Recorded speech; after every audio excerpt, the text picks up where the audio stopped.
بسم اللہ الرحمن الرحیم۔ میرے بھائیوں، دوستوں اور میری ماؤں اور بہنوں، اس وقت مجھے 2 منٹ میں جو بات کرنے کا عنوان دیا گیا ہے وہ ہے کہ مہمانوں کے ساتھ کیسے رہنا ہے۔ مہمان اللہ تعالیٰ کی ایک بڑی نعمت ہے۔ مہمان دور سے آتا ہے، مختلف جگہوں سے جو ہے ہم سے آتا ہے، ملاقات کرتا ہے، ملتا ہے۔ اس کا ہم لوگ کیسے اکرام کریں، اس کا استقبال کیسے کریں؟ تو مہمان کا اکرام یہ تو دین کا بہت بڑا جز ہے۔ حدیث میں آیا ہے کہ الضیافۃ حق، الضیافۃ حق۔ ارے بھائی، مہمان نوازی ضروری ہے، مہمانوں سے ملنا ضروری ہے، مہمان کا اکرام ضروری ہے۔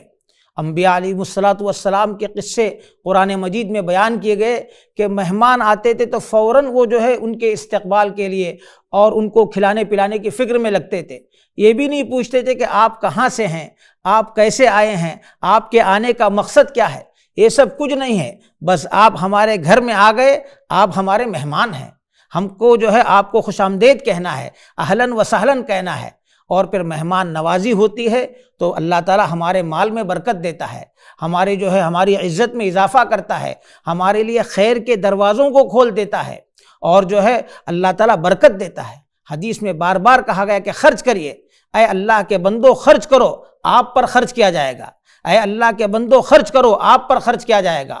اور صبح صبح ایک فرشتہ کہتا ہے کہ اے اللہ خرچ کرنے والے کو خوب دے، خوب دے، اور جو خرچ نہیں کرتا ہے، جو روکے رہتا ہے، ڈرتا ہے کہ کیا ہوگا، فیوچر کا کیا ہوگا، آگے کیا ہوگا، اس کو تم ختم کر دو، اس کو ختم کر دو۔ تو مہمان جہاں سے بھی آئے اور جو بھی ہو، ہمارا کام یہ ہے کہ ہم اس کو اکرام کریں، اس کی عزت کریں، اس کا استقبال کریں، اور اس کو ہم دین کا جز سمجھیں، شریعت کا جو ہے ایک حکم سمجھیں۔ اللہ تعالی ہم سب کو اس کی توفیق عطا فرمائے۔ والسلام علیکم ورحمۃ اللہ وبرکاتہ۔